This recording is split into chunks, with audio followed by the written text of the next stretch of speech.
Hello everyone, good morning, good afternoon, good evening, wherever you are and whenever you're watching this video. I'm Satyar Prakash Trivedi. I'm an ACCA member and I'm bringing you the third part of our revision series.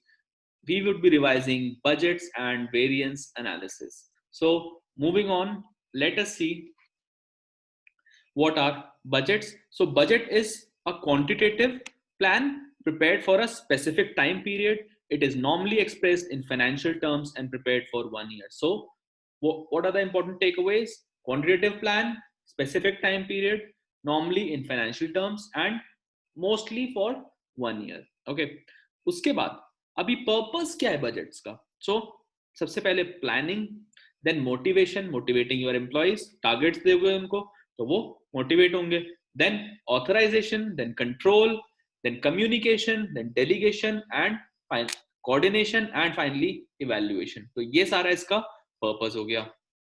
Then अब कौन कौन सी management styles हैं? तो management style हम देखेंगे कि management style कौन सी है, परफॉर्मेंस इवैल्यूएशन कैसे होता है उसमें, और बिहेवियरल एस्पेक्ट क्या है वहां पे. तो बजट कंस्ट्रेंट स्टाइल में क्या होता है, मैनेजर को इवैल्यूएट करते हैं उसकी एबिलिटी पे to achieve budget in the short term. तो मैनेजर को क्रिटिसाइज करते हो फॉर पुअर रिजल्ट्स. जैसे कि अगर स्पेंडिंग की कोई लिमिट रखी गई है और वो एक्सीड कर जाती है तो ही विल बी क्रिटिसाइज्ड. इसके बाद इसका बिहेवियरल एस्पेक्ट क्या होता है, जॉब रिलेटेड प्रेशर होता है मैनेजर के ऊपर. Then it may result in short term decision making at the expense of long term goal, which is also known as dysfunctional behavior. इसको बोलते हैं dysfunctional behavior. So short term decision making करोगे at the expense of long term goals, then it can result in poor working relations with your colleagues. उसके बाद it can result in the manipulation of data. फिर क्या होता है, दूसरी style होती है profit conscious style. Profit conscious style क्या होती है, मैनेजर को इवैल्यूएट करते हो on his ability to reduce the cost and increase profit in the long term. तो यहां पर क्या होता है, मैनेजर प्रिपेयर्ड होगा to exceed the budgetary limit in the short term अगर उसे लॉन्ग टर्म में प्रॉफिट होने वाला है. यहाँ पर जॉब रिलेटेड प्रेशर कम होता है, बेटर वर्किंग रिलेशन होते हैं कलीग्स के साथ में, और मैनिपुलेशन ऑफ डेटा भी कम होता है. अब बजट कंस्ट्रेंट में मैनिपुलेशन ऑफ डेटा क्यों होता है, बिकॉज आपके पास टारगेट दिए हुए हैं, आपके पास बजट दिए गए हैं, तो कुछ भी करोगे आप, कुछ भी करके आपको वो अचीव करना है, अदरवाइज क्रिटिसाइज होगे.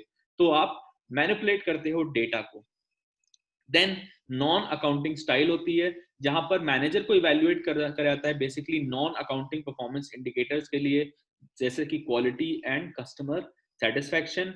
और बिहेवियरल एस्पेक्ट क्या है, प्रॉफिट कॉन्शियस स्टाइल के, जो प्रॉफिट कॉन्शियस हमारी स्टाइल है उसके सिमिलर होता है, बट वहां पर लेस कंसर्न होता है किस चीज के लिए, फॉर अकाउंटिंग इंफॉर्मेशन.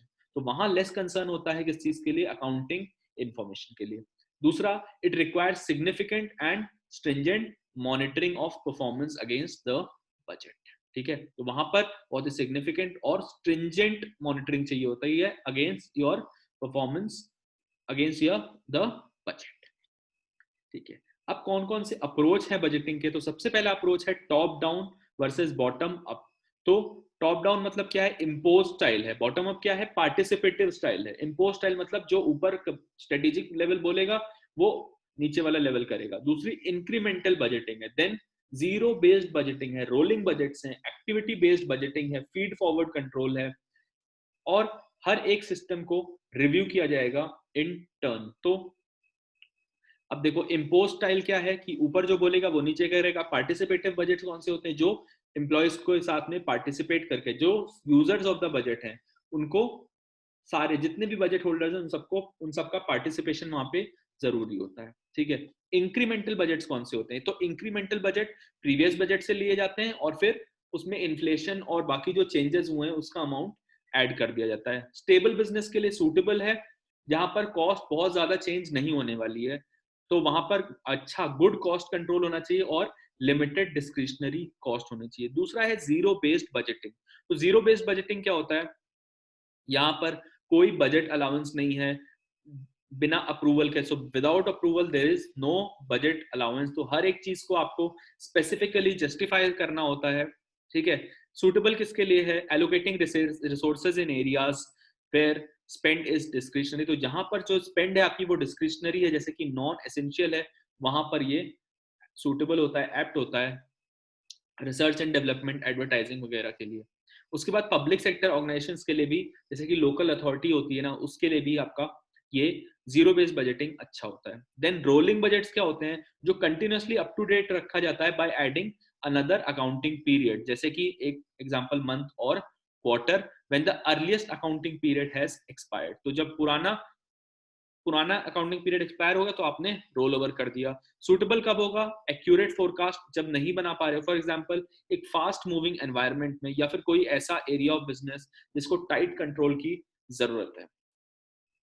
ठीक है, फिर बात आती है एक्टिविटी बेस्ड बजटिंग। तो एक्टिविटी बेस्ड कॉस्टिंग जो हमने किया था, उसके बेसिस पर ये एक्टिविटी बेस्ड बजटिंग होती है। कॉस्ट ड्राइवर्स वगैरह यूटिलाइज करके बजट सेटिंग और फीडबैक का प्रोसेस होता है। Then feedback control. तो फीडबैक कंट्रोल क्या है, measurement of differences between planned outputs and actual outputs. तो फीडबैक क्या है, मेजर करते हो डिफरेंसेस जो आपके प्लान्ड आउटपुट और एक्चुअल आउटपुट के बीच में आते हैं। फीड फॉरवर्ड कंट्रोल क्या है, फीड फॉरवर्ड कंट्रोल क्या होता है, आप बजटेड रिजल्ट्स को फोरकास्ट के अगेंस्ट कंपेयर करते हो। वहां पे क्या करते हैं, एक्चुअल से कंपेयर कर रहे थे, यहां पर आप फोरकास्ट से कंपेयर करते हो। तो that is feed forward control. तो based on forecast results. Beyond budgeting क्या है, सीमा बोलता है कि कंपनीज को अब बजटिंग से बियॉन्ड मूव करने की जरूरत है, especially when used to set incentive contracts. It is argued that a range of techniques जैसे कि rolling forecast या market related targets can take the place of traditional budgets. Okay. अब आते हैं बहुत ही इंपॉर्टेंट पार्ट पे, जो कि है हमारा हमारा क्वांटिटेटिव एनालिसिस। अब इसमें दो पार्ट्स हैं, एक है हाई लो एनालिसिस और एक है लर्निंग कर्व मॉडल। तो हाई लो में क्या होता है, सेमी वेरिएबल कॉस्ट को फिक्स्ड और वेरिएबल एलिमेंट्स में आप एनालाइज करते हो on an analysis of historical information about cost at different अलग अलग एक्टिविटी लेवल्स पर आप सेमी वेरिएबल कॉस्ट को फिक्स्ड और वेरिएबल एलिमेंट्स में एनालाइज करते हो। तो कैसे करते हैं, इसके स्टेप्स मैंने आपको दे रखे हैं। स्टेप 1 क्या है, सबसे पहले हाईएस्ट और लोएस्ट एक्टिविटी लेवल ले लो, फिर वेरिएबल कॉस्ट पर यूनिट निकालोगे। कैसे निकालोगे, जो कॉस्ट आपकी लग रही है at high level of activity minus your cost at the low level of activity, और उसको डिवाइड कर दोगे high level activity minus low level of activity से। फिक्स्ड कॉस्ट क्या हो जाएगी, total cost minus the total variable cost. अब step 4 क्या हो जाएगा, लास्ट स्टेप आपका, use the variable and fixed cost to forecast the total cost for a specified level of activity। ठीक है, तो आपके पास वेरिएबल कॉस्ट आ गई, आपके पास फिक्स्ड कॉस्ट आ गई, उसको आप यूज करके टोटल कॉस्ट किसी भी लेवल ऑफ एक्टिविटी जो स्पेसिफाइड है उसके लिए यूज कर सकते हो। देन फिर बात आती है हमारे लर्निंग कर्व की। अब लर्निंग कर्व क्या होता है कि जैसे जैसे कोई आप रिपीटेड काम करते रहते हो ना, तो उसमें फैमिलियर होते जाते हो और ज्यादा आपकी एफिशिएंसी इंक्रीज होती जाती है। राइट्स लॉ बोलता है कि जैसे ही क्यूमुलेटिव आउटपुट डबल हो जाता है, वैसे ही हमारा जो एवरेज टाइम पर यूनिट है, क्यूमुलेटिव एवरेज टाइम मतलब एक यूनिट को बनाने का जो क्यूमुलेटिव टाइम है ना, वो फॉल कर जाता है एक फिक्स परसेंटेज से, और इस फिक्स परसेंटेज को बोलते हैं लर्निंग रेट। जैसे कि 90% लर्निंग कर्व का मतलब क्या होता है कि हर एक टाइम क्यूमुलेटिव आउटपुट डबल होता है, तो एवरेज टाइम पर यूनिट, जैसे पिछली बार अगर 10 मिनट लगे होंगे तो इस बार 9 मिनट लगेंगे। ठीक है, तो 90% ऑफ इस पर प्रीवियस वैल्यू पे आ जाता है। ठीक है, अब यहाँ पर एक अप्रोच है फॉर्मूला बेस्ड। तो फॉर्मूला बेस्ड अप्रोच क्या है, सिंपल सा फॉर्मूला है, y is equal to a raise to the power x d x, y is equal to a into x, but यहाँ पर x raise to the power b है, तो this is y is equal to a multiplied by x raise to the power b। यहाँ पे क्या है, a multiplied by x raise to the power b। तो x क्या है, cumulative number of units, y क्या है, cumulative average time per unit to produce x units, और a क्या है, time required to produce the first unit of output. तो पहली यूनिट को बनाने के लिए जो टाइम रिक्वायर्ड है वो है a। b क्या है, अब यहाँ b सबसे इंपॉर्टेंट है, b is your index of learning, और वो कैसे आएगा, आपका लॉग ऑफ r, मतलब कि जो लर्निंग रेट है उसको डिवाइड कर दोगे, उसके लॉग को डिवाइड कर दोगे लॉग ऑफ 2 से। यहाँ पे r क्या है, learning rate which is expressed as a decimal. ठीक है, तो इस फॉर्मूले का यूज करके आप इजीली निकाल सकते हो। आपके साइंटिफिक कैलकुलेटर पर जो है वो लॉग को निकालने की, वहां पे आपको अच्छे से आराम से आप निकाल सकते हो लॉग को। ठीक है, अब बात आती है वेरिएंस एनालिसिस की। तो वेरिएंस एनालिसिस में क्या है, हमारे पास मटेरियल वेरिएंसेस हैं, जिसमें कि सबसे पहला है मटेरियल प्राइस वेरिएंस, जो कि इसका फॉर्मूला है standard rate minus actual rate bracket close multiplied by actual quantity. Material usage variance का फॉर्मूला क्या है? Standard quantity minus actual quantity multiplied by standard rate. Mix variance का क्या फॉर्मूला है? Standard quantity minus revised actual quantity into standard rate. और yield variance का क्या formula है? Revised actual quantity minus actual quantity into standard rate. अब आप इन सारे फॉर्मूले में एक चीज देखना कि जो क्वांटिटी है, याद रखना, जब प्राइस की बात होगी तो अंदर क्या होगा? रेट, और बाहर क्या होगी? क्वांटिटी। और क्वांटिटी हमेशा एक्चुअल होगी। क्वांटिटी हमेशा हमेशा, इवन सेल्स की जब वेरिएंस की बात करेंगे तो क्वांटिटी हमेशा एक्चुअल होगी। तो यहां पर standard rate minus actual rate into actual quantity.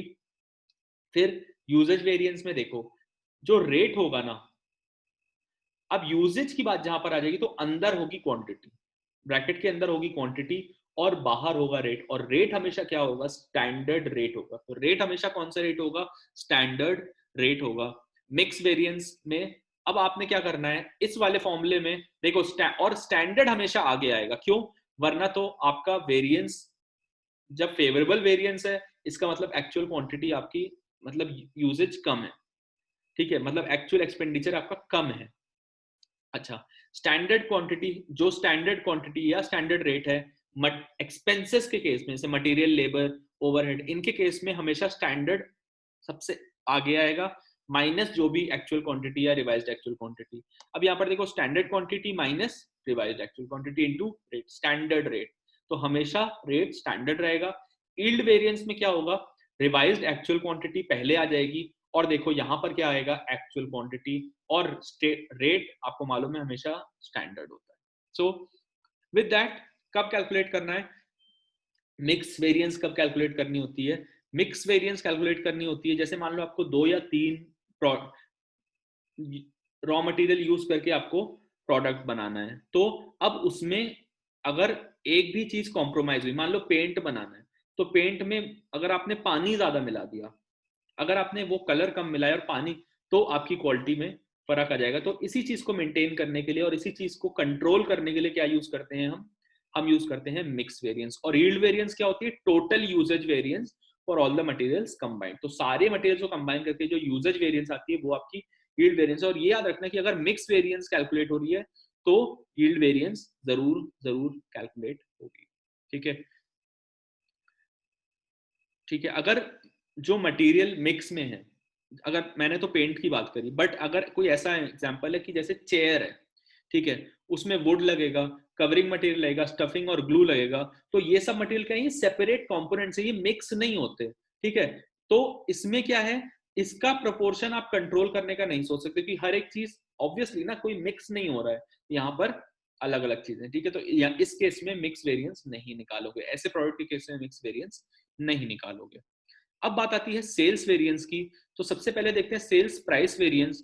अच्छा, अब देखो यहाँ पे क्या हो रहा है कि आपका जो एक्चुअल प्राइस है वो पहले आ रहा है। सर क्यों ऐसा हो रहा है? क्योंकि जितना सेल्स मेरी एक्चुअल प्राइस ज्यादा होगी उतना मेरा फेवरेबल होगा।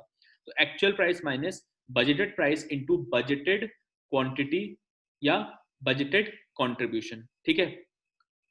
और फिर यहाँ पर सेल्स वॉल्यूम वेरिएंस में क्या होगा? अंदर देखो, वॉल्यूम की बात आई, अंदर क्वांटिटी आ गई, तो एक्चुअल क्वांटिटी पहले आई। क्यों? जितना ज्यादा सेल करोगे, जितना ज्यादा आपने सेल किया, तो actual quantity minus budgeted quantity multiplied by budgeted profit या बजटेड कंट्रीब्यूशन। आई होप बात आपको क्लियर हो गई होगी। फिर मिक्स वेरिएंस कैसे? फिर वहां पे रिवाइज्ड एक्चुअल क्वांटिटी आपने निकाल लेनी है, और यहाँ पर देखो ये फॉर्मूला एज इट इज रहेगा, एक्चुअल क्वांटिटी में से माइनस रिवाइज्ड एक्चुअल क्वांटिटी, और यहाँ बजटेड प्रॉफिट या बजटेड कंट्रीब्यूशन। और यहाँ पर देखो quantity variance, sales quantity variance कैसे निकालनी है? रिवाइज्ड एक्चुअल क्वांटिटी को आगे रख दिया, minus budgeted quantity multiplied by budgeted profit या budgeted contribution. I hope that was clear. फिर आपकी बात आती है प्लानिंग और ऑपरेशनल वेरिएंसेस की। तो एक चीज याद रखना, जैसे भी प्लानिंग और ऑपरेशनल वेरिएंस की बात करेगा ना, जब भी प्लानिंग ऑपरेशनल वेरिएंस की बात करेगा, तो ये चीज याद रखना कि कैलकुलेट कैसे होती है। कंपेयर करोगे ओरिजिनल बजट को ओरिजिनल बजट या स्टैंडर्ड कॉस्ट को किससे? रिवाइज्ड बजट को। प्लानिंग वेरिएंस मतलब कि प्लानिंग क्या है? प्लानिंग में आपने जब बजट को रिवाइज कर दिया तो आपकी प्लानिंग वेरिएंस आ जाती है। ऑपरेशनल वेरिएंस कैसे आती है? नॉर्मल वेरिएंस होती है, बस आपका एक्चुअल और रिवाइज्ड बजट को कंपेयर किया जाता है। तो ये दो चीजें याद रखना, प्लानिंग वेरिएंस जो आपका ओरिजिनल बजट है उसको कंपेयर कर दोगे आप रिवाइज्ड बजट से, और आपका जो ऑपरेशनल वेरिएंस है वो कैसे आएगा, आपके अपने एक्चुअल रिजल्ट्स को कंपेयर करोगे रिवाइज्ड बजट से। ठीक है, वाज दैट क्लियर? ठीक है, आई होप ये क्लियर हो गया होगा। अब आपका प्लानिंग और ऑपरेशनल वेरिएंस किसके किसके लिए कैलकुलेट कर सकते हो, लेबर रेट लेबर एफिशिएंसी के लिए, मटेरियल प्राइस यूजेज के लिए, सेल्स वॉल्यूम और सेल्स प्राइस के लिए। तो मटेरियल और सेल्स की बात हम कर चुके हैं, बात करते हैं लेबर रेट और एफिशिएंसी के फॉर्मूले के बारे में। तो देखो, लेबर रेट वेरिएंस, रेट आते ही अंदर आ गया स्टैंडर्ड रेट, बाहर आ गया एक्चुअल। तो क्वांटिटी, आवर्स, वॉल्यूम हमेशा एक्चुअल, तो multiplied by the actual hours paid. Idle time क्या है, actual hours paid minus the actual hours work. तो आइडल टाइम कैसे निकलेगा, जितना आइडल टाइम हमेशा नेगेटिव होता है, हमेशा idle time is always adverse. तो आइडल टाइम जितने का पे किया, जितने का एक्चुअली वर्क किया, मल्टीप्लाइड बाय द स्टैंडर्ड, और रेट देखो हमेशा स्टैंडर्ड होता है। एफिशिएंसी वेरिएंस कैसे आएगा, standard hours minus the actual hours work. तो स्टैंडर्ड आवर्स कितने थे minus the actual hours work, और देखो रेट हमेशा मल्टीप्लाई होगा स्टैंडर्ड रेट। ठीक है, अब देखो कुछ कुछ वेरिएंसेस हम देखते हैं कि ये क्यों अराइज होते हैं। तो कुछ कुछ वेरिएंसेस को देखते हैं कि ये फेवरेबल और एडवर्स कब होते हैं और इसका रीजन क्या होता है। तो मटेरियल प्राइस फेवरेबल कब होगा, जब अनफोर्सीन डिस्काउंट्स रिसीव हुए होंगे। उसके बाद ग्रेटर केयर इन परचेजिंग हुई है तो भी फेवरेबल होगा material price. Change in material, तो स्टैंडर्ड ही चेंज हो जाए तो भी आपका फेवरेबल वेरिएंस आ जाएगा। एडवर्स कब होगा, प्राइस इंक्रीज हो गया, ठीक है, एक्चुअल प्राइस ही इंक्रीज हो गया एकदम से, केयरलेस परचेजिंग करी या मटेरियल स्टैंडर्ड में चेंज हो गया। सिमिलरली यूजेज कब होगी, अगर आपने हायर क्वालिटी का मटेरियल यूज किया, material use of higher quality than standard, तो आपकी फेवरेबल वेरिएंस आएगी। ज्यादा एफिशिएंट यूज किया तो आपकी ज्यादा एफिशिएंट यूज ऑफ मटेरियल आएगा। या फिर अगर आपने एरर कर दिया, यहां पर अगर आपने एरर कर दिया इन एलोकेटिंग मटेरियल टू जॉब्स, तो क्या आ जाएगा, आपका फेवरेबल मटेरियल वेरिएंस आ जाएगा। एडवर्स कब आएगा, अगर आपने डिफेक्टिव मटेरियल यूज किया, ठीक है।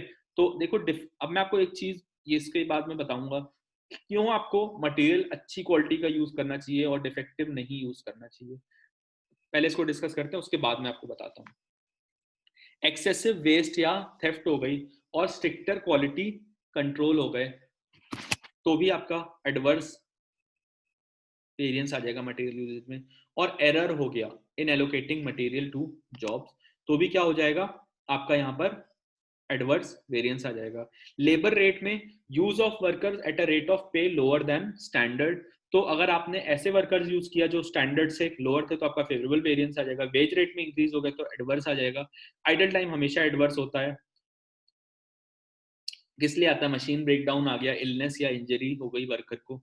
लेबर एफिशिएंसी, तो आउटपुट ज्यादा क्विकली प्रोड्यूस हुआ तो फेवरेबल, एरर हुआ तो भी फेवरेबल, टाइम लॉस्ट हुआ एक्सेस ऑफ स्टैंडर्ड तो एडवर्स, और output lower than standard set, अगर स्टैंडर्ड से कम आउटपुट आया तो भी एडवर्स आ जाएगा labour efficiency. Fixed overhead, saving हुई कॉस्ट इनकर्ड में तो फिक्स्ड ओवरहेड एक्सपेंडिचर फेवरेबल आ जाएगा। एडवर्स कब आएगा, अगर increase in cost of services used होगा तो। इसके बाद देखो फिक्स्ड ओवरहेड वॉल्यूम कब आपका फेवरेबल आएगा, जब प्रोडक्शन या लेवल ऑफ एक्टिविटी ग्रेटर होगी देन योर बजटेड एक्टिविटी।